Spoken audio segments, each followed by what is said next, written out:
¿Cómo están mirando el acontecimiento, convenios? ¿Qué se pide del gobierno a cambio? ¿Cómo avanza también la agenda legislativa y cómo la compatibilizan con la oposición? Lo vamos a conversar con el subjefe de bancada de Bópoli, también diputado Jorge Guzmán. ¿Cómo está, diputado? Muy buenas tardes. Muy buenas tardes, Bárbara. Gusto de saludarte y también muy preocupado de cómo ha ido avanzando estos hechos de corrupción que hoy día no solo afectan al gobierno, sino que también toda la opinión pública respecto a estos temas que de verdad que han sido muy duros en esta semana. ¿Cómo han visto ustedes la evolución? El gobierno ha tratado de dar un poco vuelta a la página, dado que todos estos temas ya están en su carril judicial y, bueno, están tratando de retomar la agenda con otra cosa. Sí, la verdad que el gobierno ha buscado retomar la agenda, pero yo creo que antes de buscar retomar la agenda, el gobierno tiene que tomar acciones concretas respecto a lo que han sido estos hechos de corrupción que afectan profundamente a la confianza que se puedan generar no solo dentro del gobierno, sino también en la relación que tiene con el resto de las coaliciones y fuerzas políticas. Y es por eso que nosotros le hemos pedido al gobierno, y le vamos a insistir, en la necesidad de poder tener un solo diálogo, una sola forma de condenar los hechos de corrupción. De verdad que es muy preocupante que ya habiendo transcurrido tanto tiempo de haberse acreditado varios hechos de corrupción que están siendo hoy día sometidos a la investigación, aún hayan personeros de gobierno, como el caso de la ministra vocera de gobierno, que cataloga los hechos ocurridos, por ejemplo, en el Ministerio de las Culturas como errores involuntarios. También consideramos que las declaraciones del ministro Cordero, en el cual señala eh, que los ministros debiesen hacer un curso de probidad, como que si la probidad no debiese ser un valor en sí mismo para aquellos que están ejerciendo un rol en un cargo tan relevante como es el ministro de Estado. Entonces, de verdad creemos que aquí ha faltado de parte del gobierno declaraciones contundentes que en definitiva condenen estos hechos de corrupción, los cataloguen de tal forma y también existan acciones desde la perspectiva política que busquen responsabilidades. Nosotros acá hemos visto responsabilidades de Seremi, hemos visto responsabilidades de subsecretarios, pero aún no vemos, Bárbara, responsabilidades políticas de los principales eh, responsables de lo que ha ocurrido en su cartera, y me refiero particularmente a los ministros de Vivienda, al ministro Jackson y a otros ministros que en definitiva pasan desapercibidos, el caso del ministro de Cultura, en lo que significan las responsabilidades políticas respecto de los hechos de corrupción que hemos visto en nuestro país.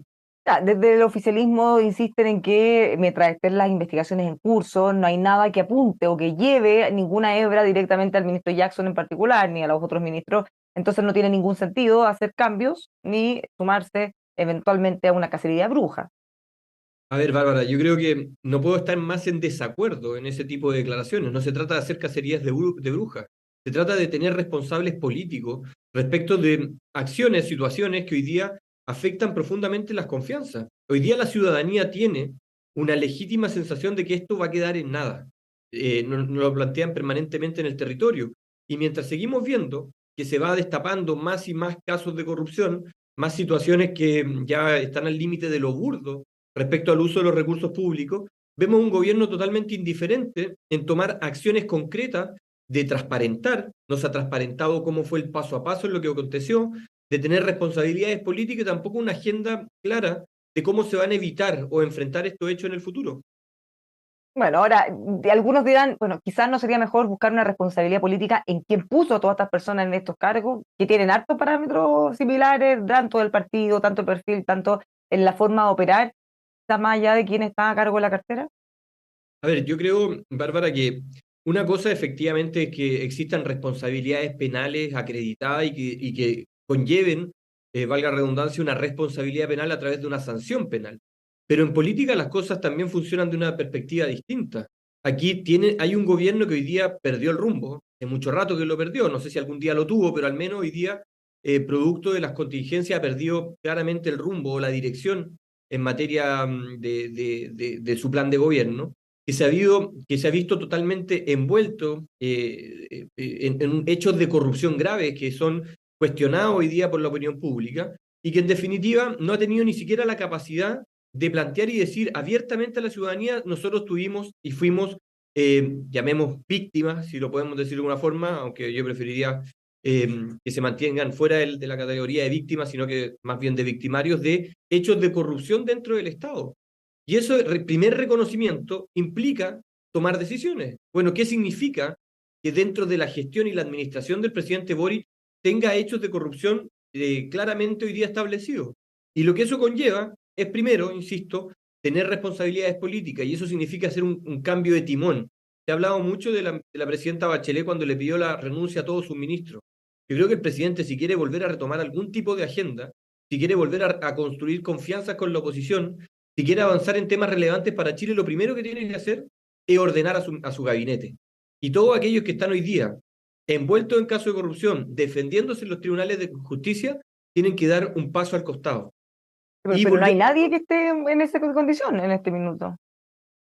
o al menos están siendo requeridos por la Contraloría, están siendo requeridos por la Fiscalía, y eso significa que en definitiva su A ver, objetivo, su pero no centro. están envueltos en el caso, porque una cosa es simplemente ser llamado como testigo, ser ministro, estar en algún lugar, y otra cosa es estar envuelto como si hubiera firmado o tenido una participación directa en estos casos. Lo que pasa, Bárbara, que posiblemente esa participación directa quizás incluso no la acreditemos a lo largo de las investigaciones, pero la responsabilidad de lo que ocurre dentro de una cartera, por ejemplo, de vivienda, de lo que ocurre de la cartera de desarrollo social, siempre, directa o indirectamente, recaen en los ministros que están a cargo de esas carteras.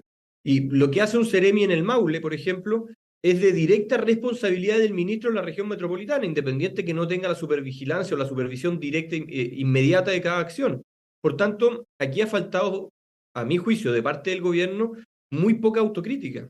Insisto, no puede ser que una ministra vocera de gobierno diga en un programa de televisión y totalmente así, sin asumir responsabilidades, que aquí estamos en presencia de errores involuntarios cuando están siendo investigados por la Fiscalía. No puedo creer que un ministro de Justicia diga que aquí lo que faltó fue el kit de asesores, un buen asesor jurídico, un buen asesor de finanzas, un buen asesor de auditoría interna, porque en definitiva la responsabilidad de asumir un cargo y no tener las capacidades para poder dirigir ese cargo, yo creo que es el primer acto de corrupción que tenemos en la administración del Estado. Y aquí pareciera que todos declaran en cualquier tenor, que todos caminan por rumbos distintos y nadie ordena. Y al que le corresponde ordenar es al presidente. Y lo primero que tiene que hacer es ordenar a sus ministros, ordenar a su equipo, sacar a aquellos que en definitiva han estado involucrados en estos hechos y tener una agenda clara de transparencia, una agenda legislativa para que no tengamos estos hechos a futuro y condenar los hechos de corrupción que está viviendo el país. Bueno, ¿cómo afecta esto? Porque la UDI se restó de algunas mesas de conversación, el pacto, la reforma de pensiones. ¿Qué pasa con Evópoli? ¿Qué actitud tienen ustedes respecto a lo que tenga o no que hacer el gobierno, o van a seguir avanzando los otros proyectos? Mira, nosotros, Bárbara, hemos estado dispuestos al diálogo cada vez que nos han convocado.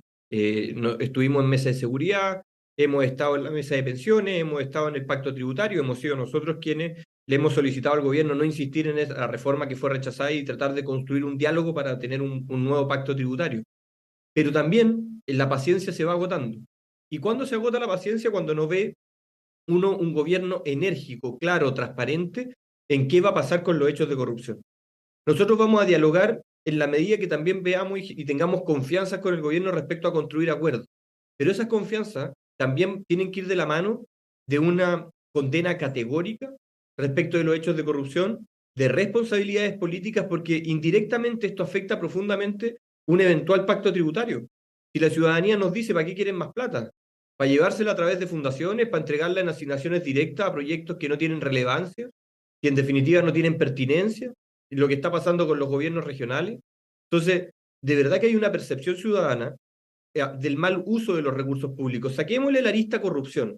La ciudadanía también dice, bueno, pero financian un proyecto para aprender a pintar bancas, para aprender, para hablar de seguridad, para capacitarse en un sinnúmero de temas que supuestamente son capacitaciones, pero cuando uno ve los proyectos, el 20% de un proyecto de 300 millones se va en coffee break. Eso es vergonzoso. Entonces, nosotros hemos planteado en el tema pacto tributario, lo primero que tenemos que revisar es la modernización del Estado y la eficiencia en el uso de los recursos. Si esa arista no está considerada en el pacto y en la conversación, no tenemos mucho más que avanzar. Y de Entonces, lo que, y de lo que se anunció hace unos días por parte del presidente Gabriel Boric, ¿ven que está ahí incorporado? lo que pasa, Bárbara, que lo que el presidente Boric no ha hecho ni un anuncio respecto al contenido del pacto tributario.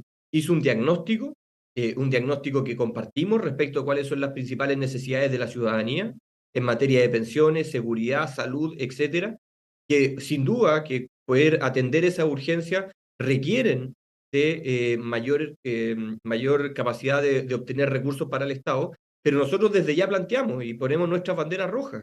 Aquí no se trata de poner más impuestos, se trata de garantizar crecimiento, de garantizar desarrollo, pero por sobre todo garantizar el buen uso de los recursos públicos. O sea, aquí por poner impuestos para seguir malgastando los recursos de todos los chilenos, nosotros no vamos a estar disponibles. Y si vemos realmente la voluntad de tener un Estado eficiente, moderno, con una mejor utilización de los recursos públicos, créeme que vamos a seguir en el diálogo. Pero insisto, yo creo que la línea de crédito del presidente se ha ido gastando, la línea de crédito del gobierno, y de verdad que nosotros ya estamos en un límite. Y le hemos pedido y le vamos a pedir al presidente un manejo claro en los hechos de corrupción, una agenda legislativa en materia de evitar estos hechos de corrupción en el futuro, y por cierto, en el pacto tributario, modernización y no más carga impositiva para las personas. Ahora, bueno, eso va a ser una discusión que vamos a tener en un tiempo porque el gobierno ya anunció que las alzas de impuestos recién se van a ver el próximo año, en marzo. Los impuestos correctivos o impuestos verdes también se van a ver el próximo año y después de esto, incluso, así que eso se va a patear por un tiempo. ¿Pero qué pasa con la reforma de pensiones? También nosotros estamos participando a través de los asesores técnicos en la mesa de pensiones, ¿Y ven pero también espacio de verdad para llegar a acuerdo? ¿Ve acercamiento o las conversaciones siguen tan separadas?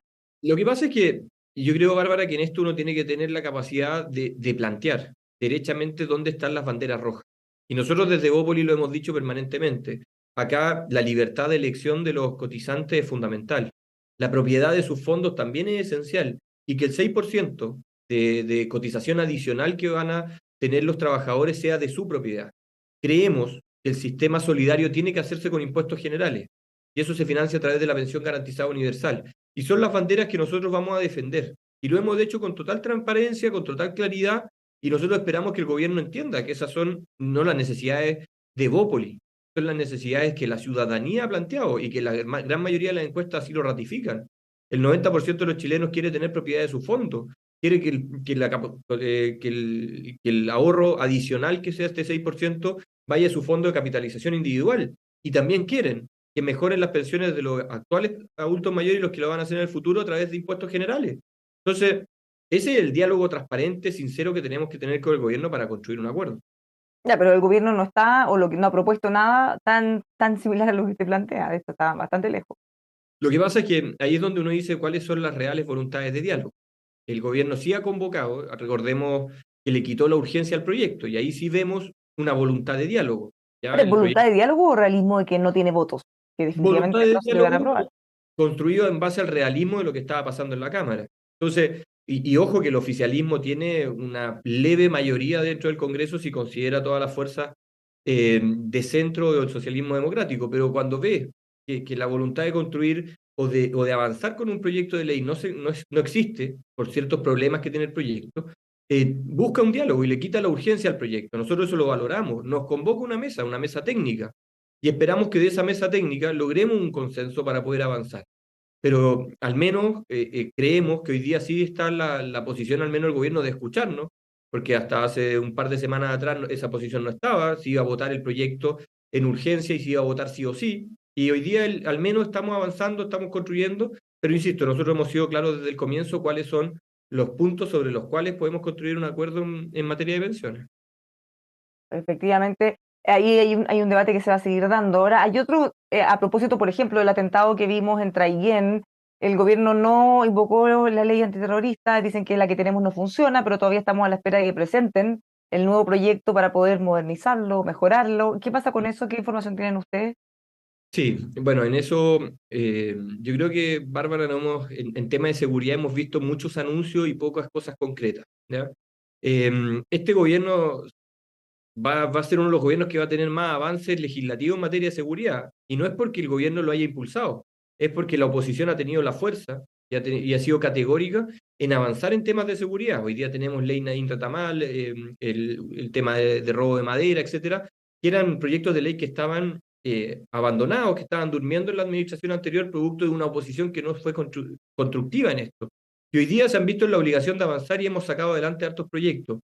Pero el fast track legislativo, que fue un acuerdo del Poder Ejecutivo junto a la Cámara de Diputados y el Senado, no ha avanzado en la forma que fue prevista. Hoy día tiene un retraso importante. La ley de terrorismo, nosotros compartimos el diagnóstico que es una ley que no es funcional, hoy día hablamos de terrorismo, hay un reconocimiento del Poder Ejecutivo respecto a las acciones de terrorismo que hay en la zona, pero no hay ni una persona condenada por terrorismo en el país. Y eso se debe a que la ley no permite, tiene algunos aspectos subjetivos que no la hacen operativa.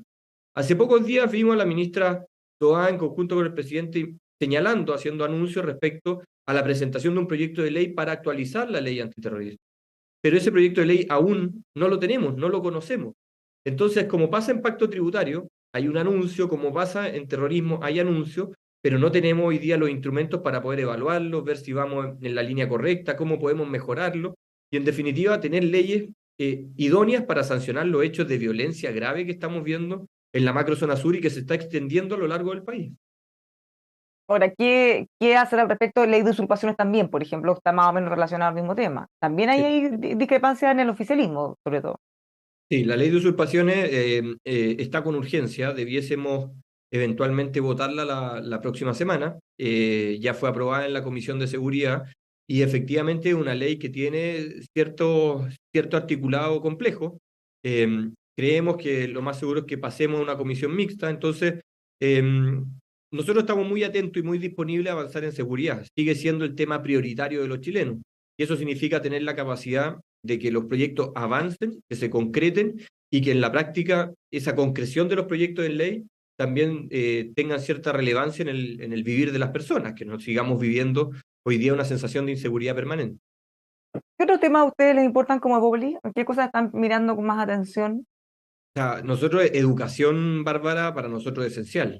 Hemos visto Estamos paro de profesores. Ellos se paro quejan de que profesores. no les han cumplido nada de lo que se les ha comprometido. Es que, a ver, paralelamente, primero yo quiero hacerme cargo de la crisis educacional. Tenemos una pérdida de aprendizaje considerable en los establecimientos educacionales. La educación pública, producto del cierre de escuela, aprendió un 14% de lo que debió haber aprendido en un periodo normal. Tenemos problemas de deserción escolar y violencia escolar y salud mental, pero graves.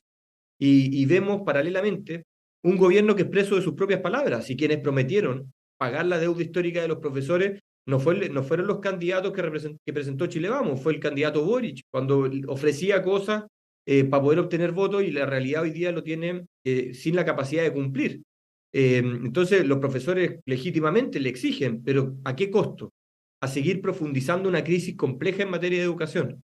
Entonces, de verdad, Bárbara, que uno eh, entiende esa ambición de poder que tenía el presidente Boric, hoy presidente, antes candidato, pero qué lamentable y qué daño le ocasionó a nuestro país con esas promesas falsas que hoy día le están pasando la cuenta. Y me refiero particularmente al CAE, que fue también de los ofrecimientos del presidente Boric, el pago de la deuda histórica y otros temas que hoy día generan desconfianza en la ciudadanía porque sienten que fueron traicionados, que fueron engañados, que se les mintió. De verdad que parece que gobernar es más difícil que ser candidato para el presidente Boric. Muchísimas gracias, diputado, por conversar con nosotros. Que tenga un muy buen fin de semana. Muchas gracias, Bárbara. Igual para ti. Los dejamos invitados a seguir informándose con nosotros aquí en emol.com.